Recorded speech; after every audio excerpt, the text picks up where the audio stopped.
Trademark क्या होता है बेसिकली? ट्रेडमार्क मतलब एक कोई भी ट्रेड का मार्क हो जो कि डिस्टिंक्टिव किसी भी साइन, डिस्टिंक्टिव साइन हो या फिर डिस्टिंक्टिव सिंबल हो, वर्ड हो या फ्रेज हो, कोई लोगो हो, कॉम्बिनेशन ऑफ ऑल दिस हो, और वो जो डिस्टिंग्विश आइडेंटिटी है वो गुड्स या सर्विस उस बिजनेस, पर्टिकुलर बिजनेस को बताता हो और अलग सर्विसेज से उसे अलग करता हो। और ये जो इन जिस कंपनी ने, जिस ऑर्गेनाइजेशन ने उसे बनाया, उसको वो ब्रांड प्रोटेक्शन प्रोवाइड करता है। मतलब उन्होंने अपना ट्रेडमार्क उस लोगो पे या उस सिंबल पे करा लिया और वो उसका ब्रांड प्रोटेक्टेड हो गया। अब कोई भी वैसा इस्तेमाल करेगा तो वो इन्फ्रिंजमेंट होगा उसको और पेनल्टी देना पड़ेगा।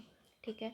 तो ट्रेडमार्क बेसिकली कोई भी मार्क वो ट्रेड के साथ, वो पर्टिकुलर ट्रेड या वो पर्टिकुलर ऑर्गेनाइजेशन कंपनी को बताए तो उसे हम बोलेंगे ट्रेडमार्क। तो ट्रेडमार्क बेसिकली दो टाइप का होता है, कन्वेंशनल ट्रेडमार्क और non conventional trademarks. Conventional trademarks या ट्रेडिशनल ट्रेडमार्क जिसे कहते हैं, जो कि ग्राफिकली रिप्रेजेंट किया जा सकता है ऑन पेपर, मतलब पेपर पे आप उसे रिप्रेजेंट कर दोगे, वो हो जाएगा हमारा कन्वेंशनल। जैसे कोई भी लोगो हो गया, लेटर हो गया, सिंबल हो गया, न्यूमरल्स, पिक्चर्स, ये सब को हम पेपर में रिप्रेजेंट कर सकते हैं, दैट इज़ कन्वेंशनल ट्रेडमार्क हो गया। फॉर एग्जांपल नाइकी का ये स्कूश, ये वाला जो टिक सिंबल हो गया, तो इसे हम बोलेंगे क्या, ये लोगो हो गया। कहीं पे भी आप ऐसा टिक मार्क देखोगे नाइकी का तो will be associating this to Nike. Nike का ऐसा लिखा हो गया तो ये वर्ड मार्क हो गया। जस्ट डू इट लिखा मिल गया तो दैट इज़ स्लोगन मार्क हो गया। मैकडोनल्ड्स का ये जो गोल्डन आर्क कहीं आपको दिखा मिल गया या आई एम लविंग इट दिखा मिल गया तो we will associate this to McDonald's. HP ऐसा दिखा मिल गया तो हम एसोशिएट करेंगे एचपी से। hyundai का अगर आप कोई गाड़ी के ऊपर ऐसा लोगो देख लेते हो तो आप इसे एसोशिएट करोगे hyundai से। अगर कोई गाड़ी पे ऐसा लोगो आपको मिल गया तो आप होंडा से एसोशिएट करोगे। आईफोन का ये हाफ इटन अगर है किसी भी फ़ोन पे ऐसा बना हुआ तो आप एसोशिएट करोगे कि ये आईफोन का है। ठीक है। तो ये सारे क्या है, ये आप पेपर पे, मतलब इस आईफोन को ऐसा ऐसा सिंबल को हम पेपर पे बनाया जा सकता है, तो ये रिप्रेजेंट किया जा सकता है। ये हमारा आएगा कन्वेंशनल ट्रेडमार्क्स में। पर दूसरा है नॉन कन्वेंशनल ट्रेडमार्क्स या नॉन ट्रेडिशनल है, जो कि आज के डेट पे ज़्यादा इस्तेमाल होने वाला नॉन कन्वेंशनल ही है। जैसे कोई स्मेल का मार्क हो गया, एरोमा को आप ट्रेडमार्क कर रहे हो, या फिर 3D हॉलोग्राम हो गया, colour pictures, combination of colours हो गए। ठीक है। साउंड हो गया। ये सब चीज़ को हम पेपर पे ग्राफिकली रिप्रेजेंट नहीं कर सकते हैं, बट इसका भी डिस्टिंक्टिवनेस है। और अगर वो डिस्टिंक्टिवनेस आप बता देते हैं तो फिर आपको वो ट्रेडमार्क उस चीज़ के ऊपर मिल जाएगा।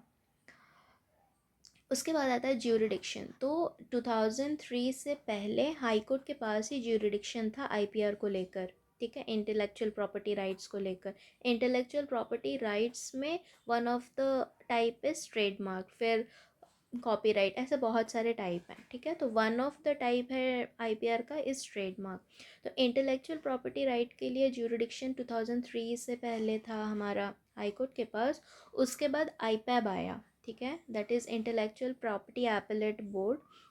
और उस वो जो बनाया गया उसको tribunal, TRE, tribunal reform act 2021 ने एबोलिश कर दिया। अभी देखा जाए तो ज्यूरिडिक्शन किसके पास है, हाई कोर्ट के पास और कमर्शियल कोर्ट्स के पास हैं आईपीआर को डील करने के लिए। इसे हम बेहतर समझ सकते हैं, एक बहुत फेमस केस है। जैसे एक सभी ने सुना होगा बुर्ज अल अरब। ठीक है। ये जमेरा बीच रिजॉर्ट एलएलसी का है, लिमिटेड लाइबिलिटी कंपनी है ये। तो इनका बुर्ज अल अरब है दुबई में। तो इनका ये जो इस टाइप का होटल बनाना, ये उन्होंने अपना ट्रेडमार्क करा के रखा है। मतलब ऐसा स्ट्रक्चर या फिर बुर्ज, इनका बुर्ज ही अपने आप में प्रीफिक्स जो है वो उन्होंने अपना ट्रेडमार्क बना के रखा हुआ है। किन्होंने, जुमेरा बीच रिजॉर्ट एलएलसी ने। इंडिया में क्या हुआ ना कि बुर्ज नोएडा बनने लगा, बुर्ज बैंगलोर, बुर्ज मुंबई। ठीक है। ये बुर्ज गुड़गांव, तो ये सारे बनने लगे। तो अ, बुर्ज अल अरब ने बोला कि जो इंडिया में डेजिग्नार्क कंसल्टेंट प्राइवेट लिमिटेड है, ये हमारा इन्फ्रिंजमेंट कर रहा है, हमारे ट्रेडमार्क को इन्फ्रिंज कर रहा है, और ये बुर्ज जो हमने ट्रेडमार्क कराया है उसको भी ये इस्तेमाल कर रहा है, प्रीफिक्स को। ठीक है, तो दिल्ली हाई कोर्ट ने इनको मतलब रेस्ट्रेंट ऑर्डर पास किया था, बट बुर्ज नोएडा जो है वो कंटिन्यू रहा, क्योंकि ये वाला जो स्ट्रक्चर था ये काफ़ी मतलब एक डिकेड, लगभग 10 साल से ये प्रोजेक्ट ऑनगोइंग था, इसीलिए इसके बिहाफ में रेस्टोरेंट ऑर्डर पास नहीं हुआ। बट अलग जितने थे, बैंगलोर, दिल्ली, गुड़गांव या गुरुग्राम, मुंबई, ये सब पे रेस्टोरेंट ऑर्डर पास कर दिया गया। ठीक है, तो यही होता है कि अगर किसी का ट्रेडमार्क है, मतलब आप किसी चीज़ को किसी एक जगह से एसोसिएट कर रहे हो, तो आप वो चीज़ इस्तेमाल में नहीं ला सकते, दूसरा कोई ऑर्गेनाइजेशन, दूसरा पर्सन उसको इस्तेमाल में नहीं ला सकता, उसी को हम बोलेंगे इन्फ्रेंचमेंट। क्योंकि बुर्ज अल अरब हम एसोसिएट कर लेंगे कि दुबई दुबई में है वो एक स्ट्रक्चर वैसा वाला, ये स्ट्रक्चर हमारे दिमाग में आ जाता है। इंडिया में ट्रेडमार्क जो है वो गवर्न होता है ट्रेडमार्क्स एक्ट 1999। ठीक है, ट्रेडमार्क बेसिकली डिफाइंड है section 2 clause 1 sub clause ZB में। ये ऐसा कहता है कि trademark means a mark capable of being represented graphically and which is capable of distinguishing the goods or service of one person from those of others and may include shape of goods, their packaging and combination of colors। ठीक है, तो mainly अगर देखें तो उसका functions क्या है trademark का। तो ट्रेडमार्क का फंक्शंस ये है कि ये एक आइडेंटिफिकेशन प्रोवाइड करता है, सोर्स है, किस सोर्स से बिलोंग करता है, क्वालिटी कैसा होगा हम वो एसोशिएट कर लेते हैं, और एडवर्टाइजिंग भी कर लेता है। फॉर एग्ज़ाम्पल आप सोचिए कि एप्पल का फ़ोन है। ठीक है, मतलब सिंबल है, हाफ ईटन एप्पल बनाया गया हुआ है। ठीक है, एक फ़ोन के ऊपर, तो आप आइडेंटिफाई करते हैं कि ये एप्पल का फ़ोन होगा। सोर्स क्या है वो हम पता लगा लेते हैं, क्वालिटी कैसा होगा वो पता चल जाता है, और उसी से हमारा एडवर्टाइजिंग भी हो जा रहा है। तो ये मेनली 4 फंक्शंस हैं। ठीक है, क्या क्या? Identification, source, quality and advertising. Trademark का डिस्टिंक्टिव साइन होता है, मतलब अगर आपका डिस्टिंक्टिव साइन है तो आपको ट्रेडमार्क उस चीज़ पे मिल जाएगा, ताकि आप सर्टेन गुड्स सर्विस को पता लगा सको कि ये इस चीज़ से बिलोंग करता है, और वो प्रोवाइड या produce by the specific person या स्पेसिफिक एंटरप्राइज से। ठीक है, प्रोवाइड करता है, जो ट्रेडमार्क एक्ट है हमारा क्या प्रोवाइड करता है कि ये प्रोटेक्शन प्रोवाइड करता है, किन को प्रोवाइड करता है? ओनर्स को, जिन्होंने अपना दिमाग लगाया उस चीज़ के ऊपर, अपना टाइम इन्वेस्ट किया, अपना मनी इन्वेस्ट किया, तो उस ओनर को प्रोटेक्शन प्रोवाइड करता है। उसका एक्सक्लूसिव राइट है कि वही इस्तेमाल, जिसने अपना मेहनत करके किया है ये काम, तो उसी के पास ये एक्सक्लूसिव राइट है, या फिर उसने किन लोगों को ऑथोराइज़ किया है वो लोग सिर्फ उस चीज़ को ऑथोराइज़ कर सकते हैं, मतलब उस चीज़ को इस्तेमाल में कर सकते हैं। और दूसरा क्या है? प्रमोट करता है, किस चीज़ को प्रमोट करता है? बढ़ावा देता है, इनिशिएटिव को बढ़ावा देता है, एंटरप्राइज़ को पूरे दुनिया में। ठीक है, जैसे बुर्ज अल अरब है, तो उसने ऐसा बनाया, तो उसके सारे दुनिया में जितने भी लोग हैं, मतलब अगर होटल्स में जाना पसंद करते हैं, तो वो बुर्ज अल अरब के बारे में जानते ही रहेंगे। ठीक है, तो वो एंटरप्राइज़ को वर्ल्ड वाइड प्रोटेक्ट प्रमोट कर रहा है।